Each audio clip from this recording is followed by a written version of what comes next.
Judge Langford's voice cracked like a whip across the silent courtroom. "You're nothing but a troublemaker from the projects. Look at me when I'm sentencing you." The gavel crashed down with finality as 17-year-old Zara Ellis stood frozen before him. The all-white audience in the gallery shifted and snickered. Judge Langford descended from the bench, closing the distance until his presence filled every inch of space around her. He snatched the court documents from her hands and let them scatter across the cold marble floor.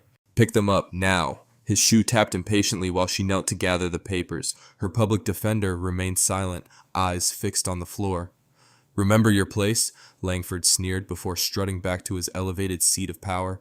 Zara's jaw tightened. She clutched her small notebook against her chest like a shield. That notebook, trembling in her hands, held the evidence that would shatter Langford's career before the day was over. Morning light filtered through the tall windows of the county courthouse. Zara adjusted her modest blue blouse, the nicest one she owned. Her father, Marcus Ellis, walked beside her in his freshly pressed maintenance uniform. They could not afford to miss work, yet they also could not afford a private attorney. "Remember what I told you?" Marcus whispered. "Stand straight, speak clearly, look them in the eye." Zara nodded, notebook pressed tightly to her side. Its pages were filled with careful observations she had gathered over time. Their assigned public defender, Mr. Harlan, met them in the hallway. He shuffled through an overflowing stack of case files until he located hers. "Ellis. Zara Ellis. Right, the hotel trespassing case." Harlan barely met her gaze. "Judge Langford's courtroom today. Look, you should take the plea deal. First offense, well, technically second if we count that park incident." "But I wasn't," Zara began. Harlan cut her off. "Langford is tough on kids like you. Take the deal. Community service beats juvenile detention." Across town, Judge Theodore Langford adjusted his silk tie in the mirror of his Westlake mansion. His wife placed his coffee exactly where he expected it. "Juvenile cases today," he complained, checking his watch. "Delinquents wasting the court's time. There's one about trespassing at the Grand Hotel." He pulled out his phone and made a call. "Victor, it's Langford about that trespasser at your hotel. Don't worry. I'll make an example of her. Can't have people thinking they can walk into establishments where they don't belong." Back at the courthouse, Zara sat quietly, observing the proceedings before her case was called. A white teenager caught shoplifting received only a stern warning and 20 hours of community service. Another white defendant facing vandalism charges saw his fine reduced after his father spoke privately with the judge.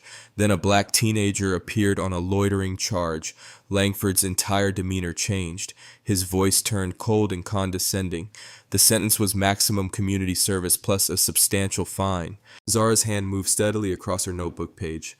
Her observations grew sharper with every case. As the bailiff called Ellis Zara, a sharp-eyed woman in the back row leaned forward, her attention locked on Judge Langford. Zara approached the defendant's table with measured steps. Judge Langford barely looked up, a dismissive frown already forming. "Another trespassing case," he sighed dramatically. "Seems to be an epidemic of young people thinking they can go wherever they please." Mr. Harlan cleared his throat. "Your Honor, my client is a first-time offender in this context. We're prepared to discuss a reasonable penalty." "Second-time offender," Langford interrupted, tapping a folder. "I see a prior incident at Westside Park after hours." "I was studying," Zara said quietly. The lights at home went out again. The park has benches under streetlights." Langford's eyebrows rose. "Did I ask you to speak? Mr. Harlan, control your client." The prosecutor stood, straightening his tie. "Your Honor, the defendant was discovered in a restricted area of the Grand Hotel, specifically near the executive conference rooms where valuable equipment is stored. Security footage confirms she had no legitimate business there." "What do you have to say for yourself?" Langford addressed Zara directly, leaning forward. "I was there for a program," she began. "A program?" Langford scoffed. "The Grand Hotel doesn't run programs for some—" He stopped himself, but the implication hung heavy in the air. "Your Honor," Harlan interjected weakly, "perhaps a fine and standard community service would—" "Mr. Harlan, this court takes trespassing in upscale establishments seriously. It begins with trespassing and ends with theft." Langford's gaze slid over Zara's neat but modest clothing. "The defendant has already shown a pattern of being where she doesn't belong." Zara's father shifted in his seat, knuckles white against his knees. A court officer stepped slightly closer in warning. Throughout the exchange, Zara continued writing in her notebook, her pen moving steadily. Langford noticed. "What are you writing?" he demanded. Zara looked up, startled. "Just notes, Your Honor." "Hand it over." Langford extended his palm. "This is my courtroom, not your classroom." Zara hesitated, then slowly passed the notebook forward. The bailiff carried it to Langford, who flipped through the pages with growing irritation. His mocking smile faltered when he saw detailed documentation of his own courtroom patterns, dates, quotes, and statistical notations. His face tightened before the practiced judicial mask returned. He snapped the notebook shut and tossed it back toward her with exaggerated disdain. "Quite the little researcher, aren't we? Taking notes won't change the facts of your case." He leaned back, fingers steepled beneath his chin. I've decided that a standard community service arrangement is insufficient here. Ms. Ellis clearly has an attitude problem that needs addressing. Harlan started to object, but Langford silenced him with a raised hand. Stand up, Miss Ellis. Come to the center of the courtroom. Zara rose slowly, uncertainty in every movement. The entire courtroom watched as she stepped forward onto the cold marble floor.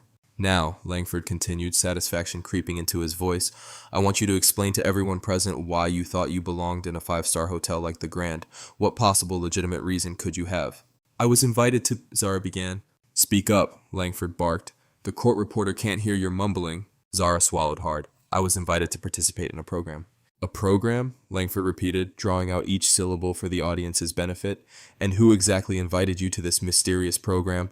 The National Merit Scholarship? He laughed, cutting her off. The National Merit Scholarship Program doesn't meet in hotel conference rooms. They meet in schools and universities. He addressed the courtroom directly. Creative, I'll give her that. Whispers rippled through the spectators. Zara stood perfectly still, her face a careful mask hiding the humiliation burning beneath. Turn around, Miss Ellis, Langford instructed. Let everyone see your idea of appropriate courtroom attire. Zara hesitated. That wasn't a suggestion, Langford snapped. She turned slowly in a circle, her simple blue blouse and dark skirt modest and clean, if not expensive. Your Honor, Harlan finally spoke up, this is highly irregular and potentially... Mr. Harlan, are you questioning my methods? Because I can hold you in contempt as easily as your client. Harlan subsided immediately. Langford lifted his phone. I have Victor Langston, owner of the Grand Hotel, on the line. Mr. Langston, was there any educational program scheduled in your conference rooms that afternoon? A tiny voice responded through the speaker. Absolutely not, Your Honor. Our conference center is exclusively for business clients and hotel events. Security reported the young woman near our platinum suite where we keep valuable equipment. Throughout this exchange, the woman in the back row continued observing, her tablet now recording every word. Two well-dressed individuals slipped in beside her, conferring in hushed tones. Zara stood alone in the center of the courtroom, back straight despite the public humiliation. A single tear threatened at the corner of her eye, but she blinked it back fiercely. Thank you, Mr. Langston. Langford concluded the call. The court appreciates your time. He turned his attention back to Zara. Still maintain you were there for a program? Yes, Your Honor, she answered, voice steadier than before. Defiant to the end. Langford sighed theatrically. Zara's phone buzzed in her pocket. She did not reach for it. The screen flashed briefly with a message. Hold steady, justice incoming, you're not alone. Court will recess for a short time, Langford announced abruptly. Miss Ellis, don't leave the building. We're not finished with your case. The bailiff called for all to rise as Langford exited. The moment he was gone, whispers erupted throughout the courtroom. Zara returned to her seat, face carefully composed despite the humiliation still burning in her chest. I need to use the restroom, she whispered to her father. Marcus nodded, concern etched in every line of his face. You're handling this with more strength than I could, he said softly. I'm proud of you. Zara slipped away, finding refuge in the courthouse bathroom. Only there, in a locked stall, did she allow herself a moment of vulnerability. Silent tears streamed down her face as she gripped the edge of the sink, knuckles white with tension. She splashed cold water on her face, erasing the evidence of her tears. The bathroom door swung open. Zara straightened, composing herself. A black woman in her 40s entered, dressed in an impeccable charcoal suit. She was the same woman who had been watching from the back row. Zara Ellis? She asked, voice low and confident. Zara tensed. Yes. Dr. Sophia Grant, Educational Director for the National Merit Scholarship Program. She extended a business card with the organization's embossed logo. I believe we had an appointment at the Grand Hotel that was interrupted. Recognition flashed across Zara's face. Dr. Grant, but the hotel owner said... Victor Langston doesn't personally manage conference bookings, Grant explained. Our event was arranged through their corporate office, not the local management. We booked the same space quarterly through their Diversity Initiative program. She leaned against the counter. I must apologize for not intervening sooner. When you didn't arrive for your interview, we investigated. What I've witnessed today is disturbing, but unfortunately not surprising. Grant gestured toward Zara's notebook. Your documentation of Langford's behavior caught our attention. We've received similar reports from other minority students recently. Meanwhile, in his chambers, Langford loosened his tie and answered his private line. Bill, it's Senator Caldwell. Wanted to give you a heads up. Judicial review appointments are coming up. There's been some chatter about diversity on the bench. Langford laughed. Political correctness gone mad. Don't worry about me. 2 decades on this bench and no one has successfully challenged my rulings yet. Still might want to tread carefully, Caldwell warned. Actually handling one of those cases now, Langford replied. Another delinquent who needs to learn respect for private property, making an example of her as we speak. Back in the bathroom, Dr. Grant made several calls in rapid succession. First to the hotel's corporate headquarters, confirming the scholarship program booking. Next to the State Judicial Review Board, speaking in clipped, urgent tones. Yes, it's happening exactly as reported. We're witnessing it firsthand. She listened briefly. Understood. Everything's being documented. Her final call was to a senior partner at a major law firm. Damien, we need that pro bono representation we discussed, right now, actually. She turned to Zara. We've been building a case against Langford for some time. Your detailed notes provided exactly the pattern evidence we needed, but we required clear documentation of his behavior in court. The bathroom door opened again. Marcus entered cautiously. Zara, are you okay? Dr. Grant introduced herself quickly, outlining the situation. Mr. Ellis, your daughter was legitimately at that hotel for a scholarship interview. Judge Langford's treatment of her today is part of a documented pattern of discriminatory behavior from the bench. Marcus's expression shifted from confusion to determination. What do we do?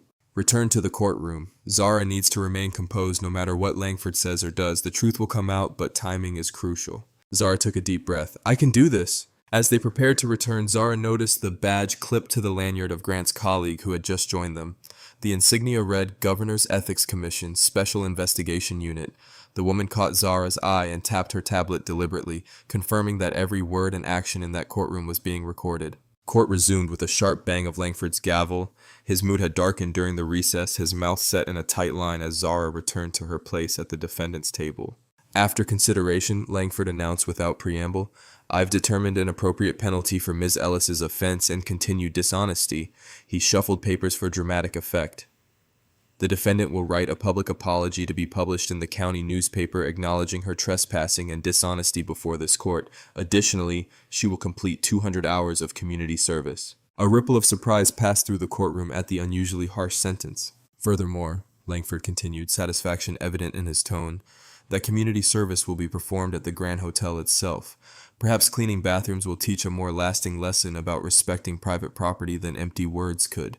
Harlan shifted uncomfortably. Your Honor, that seems excessive for a first time. Second offense, Langford corrected sharply, and given the defendant's attitude, I believe it's entirely appropriate. Do you wish to object formally, Mr. Harlan? Perhaps risk a contempt citation yourself. Harlan deflated visibly. No, Your Honor. Very well then. Objection. The word cut through the courtroom. All heads turned as a tall man in an expensive suit rose from the back row and strode forward. Damien Cole, Your Honor, from the firm of Marshall and Reed. I'll be taking over Ms. Ellis's defense effective immediately. Langford's face flushed. This is highly irregular, Mr. Cole. We're in the middle of sentencing. Which is precisely why I'm intervening now, Cole replied smoothly, placing his credentials before the court. My motion to substitute as counsel has already been filed with the clerk. Since no formal sentence has been entered into the record, we're well within procedural bounds. Langford examined the paperwork, searching for any technicality to refuse it. Finding none, he nodded curtly. Fine, Mr. Harlan, you're excused. Harlan gathered his papers, relief evident as he retreated. Cole wasted no time. Your Honor, the defense moves that all charges against Miss Ellis be dismissed immediately due to lack of evidence and improper procedure. Denied, Langford snapped. Then I must inquire, Cole continued calmly, why Miss Ellis's case is receiving such unusual treatment compared to similar cases heard earlier today. Langford's knuckles whitened around his gavel. Each case is unique, Counselor. Indeed, Cole agreed, producing a folder, which is why I've taken the liberty of reviewing your court records for recent months. There appears to be a statistical anomaly in sentencing patterns based on defendant characteristics. Are you accusing this court of impropriety? Langford's voice rose dangerously. I'm simply entering facts into the record, Your Honor, Cole replied. More observers entered the courtroom quietly, some taking notes, others watching Langford intently. I'll hold you in contempt, Langford threatened. Your Honor, Cole said with unruffled calm, I request that the court record reflect your hostility toward the defense's legitimate inquiry. Would you like to explain, Cole asked softly, why the defendant's legitimate reason for being at the hotel wasn't verified before this proceeding began? Langford straightened in his chair, jaw working beneath flushed skin. The courtroom fell silent, spectators leaning forward in anticipation. The owner of the Grand Hotel verified no such program existed, Langford stated flatly. His word is sufficient for this court. Is it? Cole removed the document from his briefcase. I submit as evidence confirmation from the Grand Hotel's corporate events office documenting that the National Merit Scholarship Program reserved the Oakwood Conference Room from 2 to 5 p.m. on the date in question. He approached the bench offering the document. Langford took it reluctantly, eyes scanning the official letterhead. Furthermore, Cole continued, Ms. Ellis was there by specific invitation as evidenced by this email from Dr. Sophia Grant, Educational Director of the program. The prosecutor rose hesitantly. Your Honor, the state wasn't provided with this evidence. Because no one bothered to investigate, Cole responded. The defense shouldn't have to prove innocence when the prosecution hasn't established guilt. Langford's phone rang. He answered it on speaker, maintaining the pretense of judicial authority. Mr. Langston, were you aware of any National Merit Scholarship event at your hotel that afternoon? Langston's voice sounded less certain now. I don't personally handle all bookings, Your Honor. The corporate office sometimes arranges events without my direct involvement. So you testified earlier without complete knowledge, Cole interjected. Objection, the prosecutor called out. Sustained, Langford said quickly. Mr. Cole, you will not interrogate witnesses without permission. More officials entered the courtroom. A woman with a State Bar Association badge took a seat in the front row, notebook open. Langford noticed the growing audience, sweat beading at his temples despite the courtroom's air conditioning. He tugged at his collar, attempting to regain control of proceedings that were rapidly slipping away. The court will take these new documents under advisement, Langford announced. However, this last-minute evidence appears designed to ambush the court and the prosecution. With respect, Your Honor, Cole countered. Proper investigation would have revealed these facts before Miss Ellis was publicly humiliated. One phone call to verify her story would have sufficed. Langford turned his frustration toward Zara. The defendant should have spoken up more clearly about her alleged appointment. Your Honor, Cole said, voice hardening for the first time. Miss Ellis attempted to explain multiple times. Court transcripts will show you interrupted her repeatedly and dismissed her explanations without consideration. The mood in the courtroom shifted palpably. Spectators exchanged glances, some nodding in recognition of the truth being spoken. The prosecutor busied himself with papers, clearly distancing himself from Langford's approach. Langford checked his watch with theatrical impatience. This court's time is valuable, Mr. Cole. We can't afford to waste it on prolonged discussion of a simple trespassing case. Cole maintained perfect composure, hands clasped before him. The contrast between his professional demeanor and Langford's increasing agitation became more pronounced with each exchange. Speaking of time, Your Honor, Cole said evenly, perhaps you could explain why cases involving minority defendants consistently receive more of your valuable court time than those involving white defendants. How dare you! Langford exploded, slamming his gavel with such force that the sound echoed like a gunshot through the courtroom. This is contempt of court. One more insinuation like that, and I'll have you removed. Cole didn't flinch. I'm simply asking about a statistical anomaly in your court records, Your Honor. Public records show minority defendants receive an average of 43 minutes of court time, while white defendants average 17 minutes for comparable charges. Clear the courtroom, Langford shouted, face mottled with rage. Everyone but essential personnel out. No one moved. The bailiff shifted uncomfortably, looking between Langford and the growing number of official observers. Cole remained unruffled. I'd like to call Dr. Sophia Grant to provide context regarding Ms. Ellis's presence at the Grand Hotel. Before Langford could object, Dr. Grant approached the witness stand. After being sworn in, she sat with perfect posture, credentials displayed prominently on the lanyard around her neck. Dr. Grant, Cole began, please explain the National Merit Scholarship Program and specifically why Zara Ellis was at the Grand Hotel. The National Merit Scholarship Program identifies exceptional students from underrepresented communities, Grant explained. Zara Ellis came to our attention through her extraordinary academic achievements despite limited resources. She maintains a 4.0 GPA while working part-time and volunteering at her community library. Langford interrupted. This character testimony is irrelevant to the trespassing charge.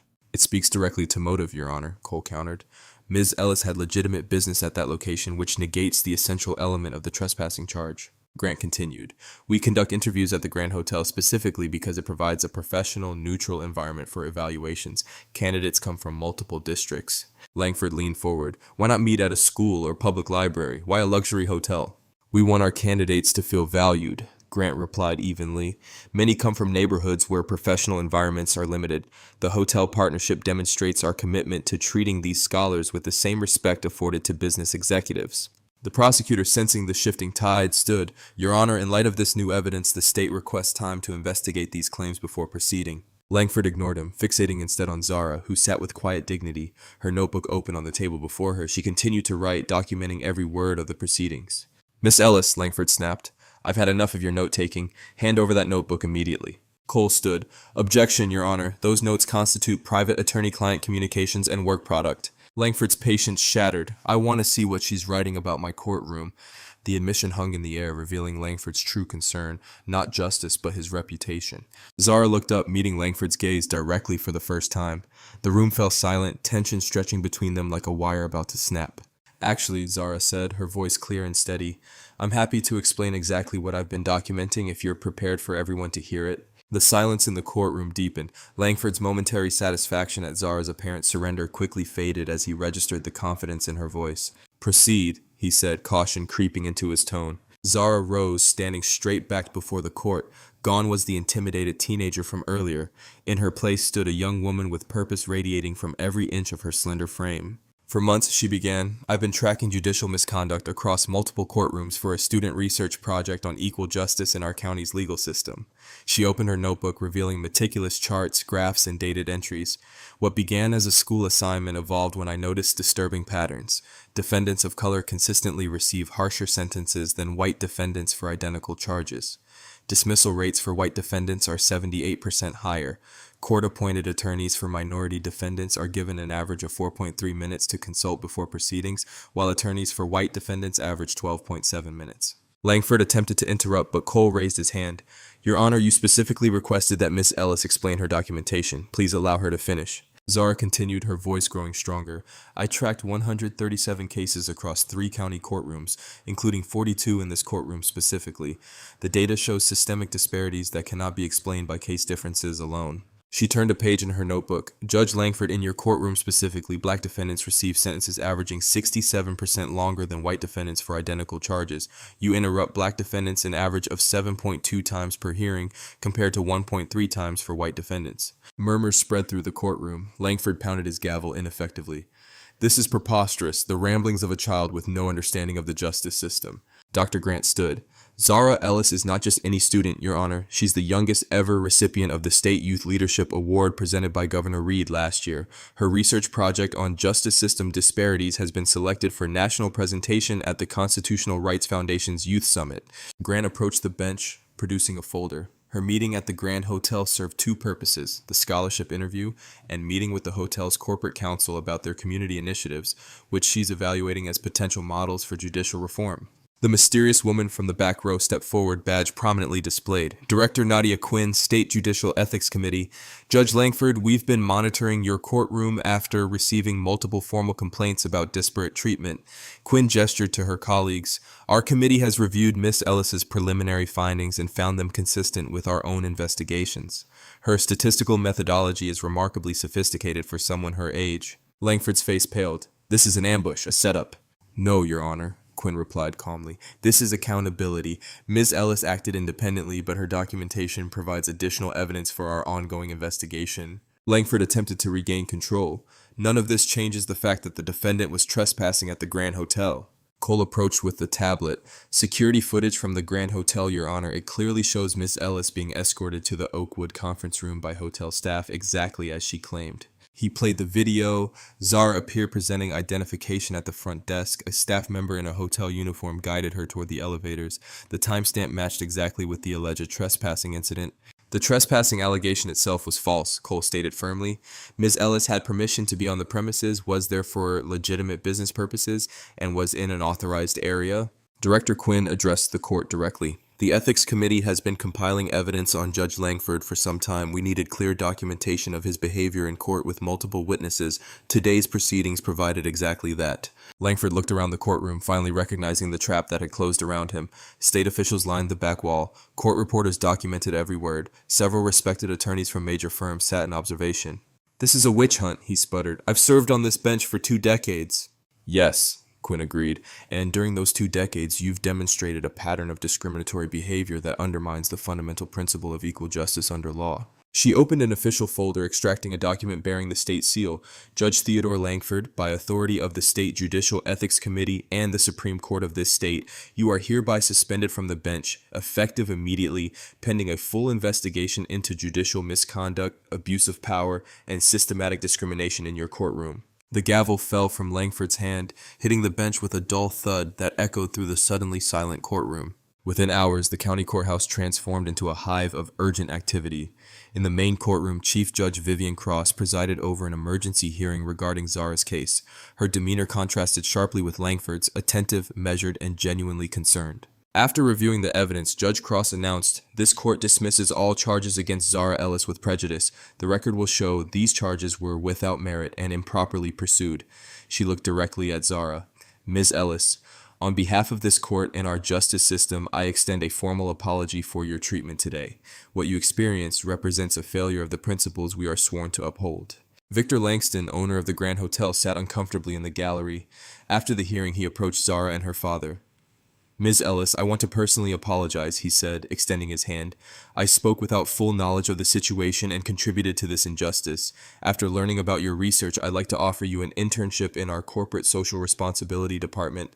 Your perspective would be invaluable. Across town at the Judicial Ethics Committee headquarters, Director Quinn and her team began the monumental task of reviewing Langford's case history. Analysts pulled digital records while others compiled physical documentation. The pattern is even clearer than we suspected, Quinn told her deputy, scrolling through a data visualization on her screen. Minority defendants received sentences averaging 60% longer than white defendants for identical charges. First-time white offenders received probation at 7 times the rate of minority offenders. A junior analyst entered with another report. Director, we've identified 23 cases with particularly egregious sentencing disparities. 3 defendants are still incarcerated despite circumstances nearly identical to white defendants who received probation. Quinn nodded grimly. Flag those for immediate review. Contact the public defender's office. We need to file motions for reconsideration. The media descended with predictable hunger. Initial headlines focused on the sensational teen turns tables on biased judge and student researcher exposes courthouse corruption. Television crews camped outside the courthouse competing for interviews with anyone connected to the case. By evening, more thoughtful coverage emerged. The State Tribune published an in-depth analysis titled Systemic Bias When Those Who Judge Are Not Judged. Legal experts appeared on news panels discussing the broader implications. What happened today represents both a failure and a success, Professor Lena Vargas, a judicial ethics expert, explained during a primetime interview. The failure is that a judge was allowed to demonstrate bias for years without consequence. The success is that finally, through the diligence of a remarkable young woman and proper oversight, accountability arrived. Zara found herself thrust into an unexpected spokesperson role. At a hastily arranged press conference, she stood beside Dr. Grant, composed despite the forest of microphones before her. My research wasn't about targeting any individual, she explained carefully. It was about documenting patterns that affect real people's lives every day. One biased judge can impact thousands of families over a career. Her research, combined with the Ethics Committee's findings, provided compelling evidence for legislative action. State Senator Marcus Hale announced plans to introduce the Judicial Accountability Act. Zara received an invitation to speak at the press conference announcing the bill. Ms. Ellis's meticulous documentation provided the evidence we needed, Hale told reporters. This legislation will establish independent review of sentencing patterns, mandatory bias training, and a more transparent process for judicial appointments. At the Grand Hotel's corporate headquarters, executives launched an internal investigation into how the miscommunication occurred. They discovered that Langston's executive assistant, Gregory Shaw, deliberately failed to inform him about educational programs using their facilities. I didn't think those kinds of events belonged at our establishment, Shaw admitted during his termination interview. They don't generate revenue and attract the wrong element. His dismissal was immediate, accompanied by a company-wide directive on the hotel's inclusion initiatives and non-discrimination policies. Langford retreated to his Westlake mansion, doors locked against the media camped outside. He hired Adrian Moss, a high-profile defense attorney known for representing disgraced public officials. Judge Langford's comments have been taken out of context, Moss told reporters from Langford's driveway. His distinguished career speaks for itself. We are confident that a full and fair review will exonerate him from these politically motivated accusations. The statement backfired when the Ethics Committee released transcripts of Langford's courtroom remarks from multiple cases, revealing a consistent pattern of condescension and bias toward minority defendants. Even his political allies began distancing themselves, their statements evolving from strong support to waiting for all the facts. Governor Reed addressed the situation during a scheduled press conference. The integrity of our justice system depends on fairness and impartiality from every judge in every courtroom.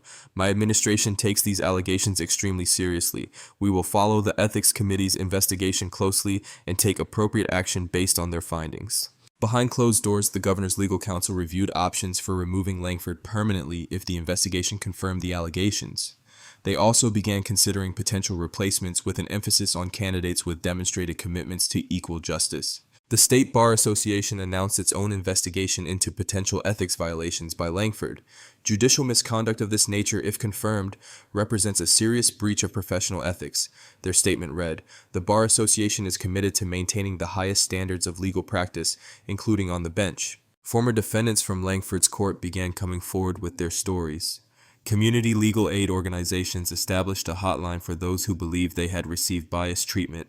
Within days, they recorded over 200 calls. Cole's law firm, Marshall and Reed, announced they would provide pro bono representation for appeals in the most egregious cases. Equal justice isn't just an ideal, Cole told the press. It's a constitutional guarantee that must be enforced. Zara returned to school the following week, attempting to resume normal life despite her newfound recognition. Classmates and teachers regarded her with a mixture of admiration and curiosity. Her history teacher asked her to speak to the class about civic engagement and the justice system. Sometimes change starts with simply paying attention, she told her peers, documenting what you see, speaking up when something isn't right. As the investigations continued, a forensic audit of Langford's communications revealed something even more damning. Emails between Langford and certain prosecutors showed coordination to target specific types of defendants, with explicit discussion of maintaining deterrent sentencing in problem communities. The Ethics Committee immediately forwarded these communications to the State Attorney General's office, transforming the case from professional misconduct to potential criminal conspiracy. The State Judicial Center's largest hearing room reached capacity an hour before proceedings began. Television cameras lined the back wall, their red lights blinking in silent witness. Security guards checked credentials at every entrance. Theodore Langford entered through a side door, avoiding the media gauntlet outside. His expensive suit hung slightly loose on his frame, evidence of weight loss during sleepless weeks. Adrian Moss walked beside him, whispering last-minute advice. Gone was Langford's imperious stride and confident smirk. He took his seat at the respondents' table with uncharacteristic meekness, eyes downcast. The irony escaped no one, the now judge sitting exactly where countless defendants once trembled before him. The 5-member Judicial Review panel entered, led by Justice Lena Moreau from the state Supreme Court.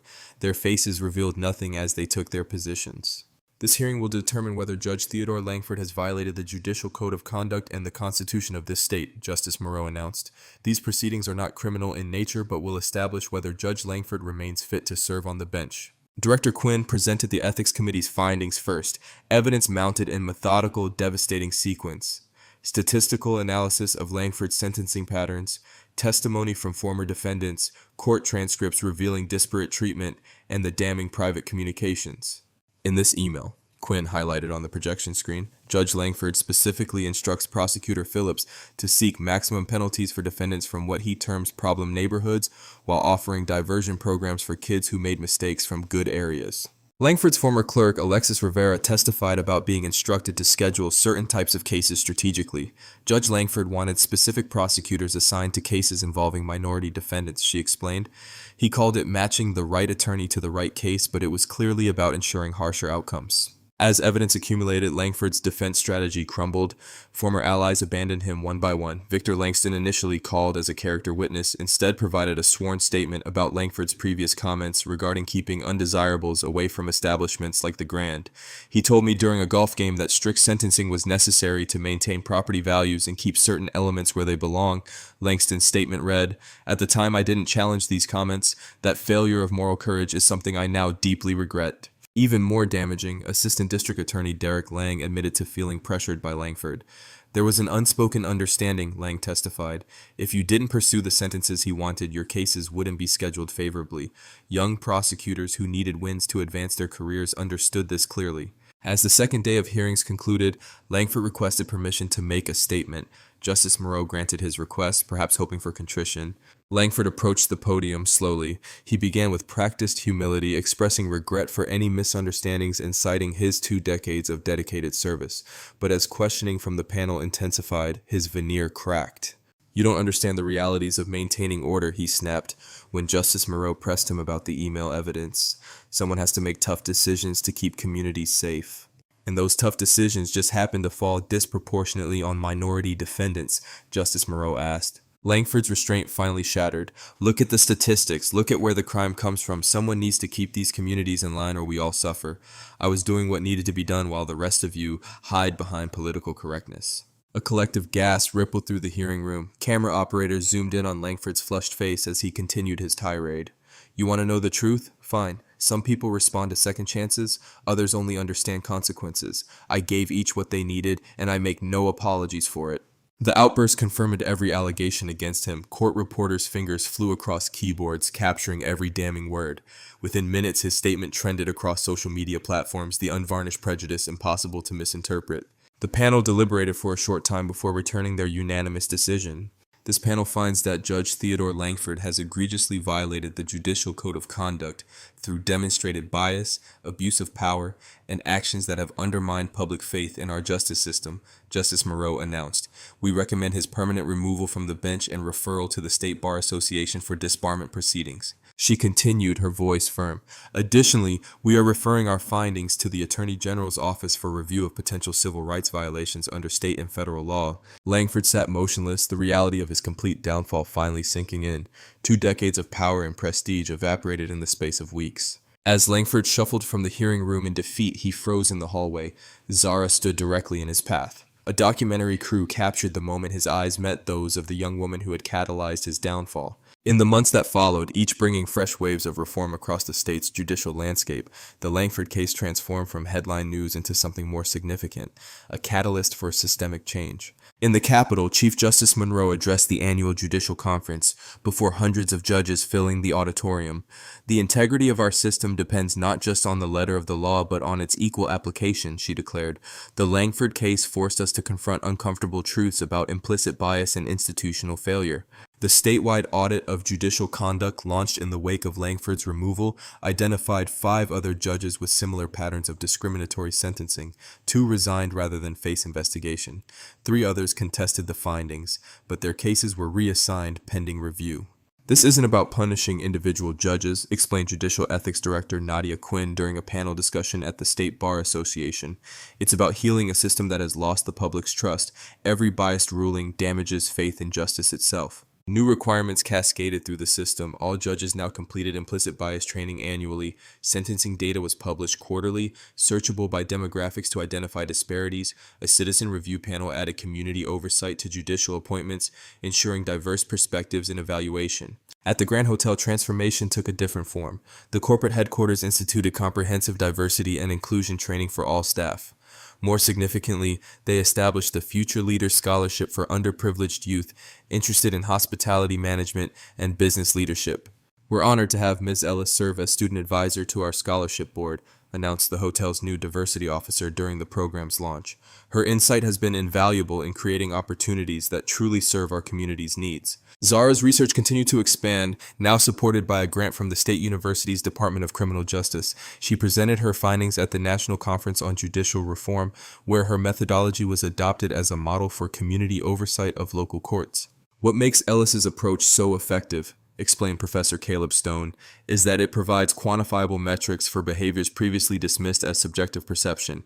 When you can demonstrate that a judge interrupts minority defendants 400% more frequently than white defendants, bias becomes difficult to deny. The state legislature passed the Judicial Accountability Act with rare bipartisan support. Governor Reed signed it in a ceremony where Zara stood among the dignitaries. Key provisions include mandatory recording of all court proceedings, transparent sentencing guidelines, and an independent review process for complaints of judicial misconduct, the governor declared. This legislation ensures that what happened in Judge Langford's courtroom never happens again. Equal justice under law isn't just a phrase we carve on courthouse walls, it's a promise we must keep. Former defendants from Langford's court saw tangible results from the reforms. A special review panel examined over 300 cases, resulting in dozens of overturned convictions and reduced sentences. A class action lawsuit against the county resulted in a settlement fund for those whose lives were derailed by Langford's discriminatory practices. I lost 3 years of my life for something a white kid got probation for, explained Darius Reed, released after his sentence was reviewed. I can't get that time back, but at least now people believe what we've been saying for years. Law schools across the state updated their ethics curriculum to include the Langford case as a cautionary example. Bar exam questions now tested understanding of judicial bias and attorney obligations to report misconduct. As Zara prepared for high school graduation, a letter arrived bearing the presidential seal, an invitation to join a special White House Commission on Criminal Justice Reform. Later, Zara stood at the podium in Courtroom 3, now renamed the Equal Justice Chamber. Sunlight streamed through tall windows, illuminating the diverse crowd gathered for Judge Imani Brooks's inauguration ceremony. When I entered a courtroom last year, Zara began, I couldn't have imagined standing here today. I simply wanted to document what I saw to prove that the disparities in our justice system weren't just anecdotal, but measurable realities affecting real lives. Judge Brooks, a former public defender known for her commitment to fair treatment, smiled encouragingly from her position near the bench she would soon occupy. The wooden seat, once Langford's throne of prejudice, had been replaced with a new design, slightly lower, facing the gallery directly rather than looming above it. Justice isn't a concept that belongs to judges or lawyers, Zara continued. It belongs to all of us, and when it fails any of us, it fails all of us. Dr. Sophia Grant approached the podium after Zara's speech, announcing an expansion of the National Merit Scholarship Program. We've created a special track for students interested in legal and judicial reform, she explained. Our first cohort includes young people from diverse backgrounds, united by their passion for improving the system. The scholarship recipients stood for recognition, 20 students whose faces reflected the community's true diversity. Each wore a pin bearing the scales of justice, slightly tilted but in the process of rebalancing. The courthouse itself bore little resemblance to the intimidating institution of before. Hallways displayed information about rights and resources in multiple languages. Community liaisons in bright blue vests helped visitors navigate the court process. A monitor in the lobby displayed the quarterly review of sentencing data, transparent for all to evaluate. The building hasn't changed, Marcus Ellis observed to his daughter as they toured the renovated spaces, but everything inside it has. Theodore Langford had faded from public view, his disbarment finalized after he chose not to contest the ethics violations. The civil penalties from class action lawsuits claimed most of his assets. Former colleagues who enabled his behavior had undergone mandatory retraining or been replaced. Derek Lang, the prosecutor from Zara's case, now worked with the ethics committee helping identify problematic patterns in other jurisdictions. I was complicit through my silence, he admitted during a training session for new prosecutors. That's a burden I'll always carry. Marcus Ellis found his own path forward, establishing a support network for parents whose children faced court proceedings. Navigating the system shouldn't require a law degree, he explained to a group of nervous parents gathered in a community center. Knowledge is power, especially in a courtroom. Zara herself stood at a crossroads of opportunity. Acceptance letters from prestigious universities covered her kitchen table, each offering full scholarships. She had decided to study law with a focus on judicial ethics and reform. Her original notebook containing the observations that catalyzed systemic change had been requested by the State Historical Society for their Civil Rights Archive. In her final act before leaving for university, Zara visited her high school, speaking to students in the same classroom where her research project began. I never set out to take down a judge or become an activist, she told the attentive teenagers. I simply documented what I saw consistently and meticulously. I stood firm when it would have been easier to back down. She held up a new notebook identical to her original one. This is still my most powerful tool, not because it contains anything special, but because it represents a commitment to truth, no matter how uncomfortable. The students leaned forward as she delivered her final thought, words that would soon appear on posters in courthouses throughout the state. Justice isn't automatic. It requires vigilance, courage, and the willingness to stand firm when faced with injustice. If you found Zara's story of courage and justice inspiring, don't forget to hit that like button and subscribe to PAP Stories for more powerful stories that spotlight systemic issues and the brave individuals who challenge them. Every subscription helps us continue sharing these important narratives that often go untold. Turn on notifications so you never miss our weekly uploads featuring people who stood up against discrimination and created lasting change. Join our community of justice advocates by commenting your thoughts below and sharing this video with anyone who needs to hear this message of accountability and hope.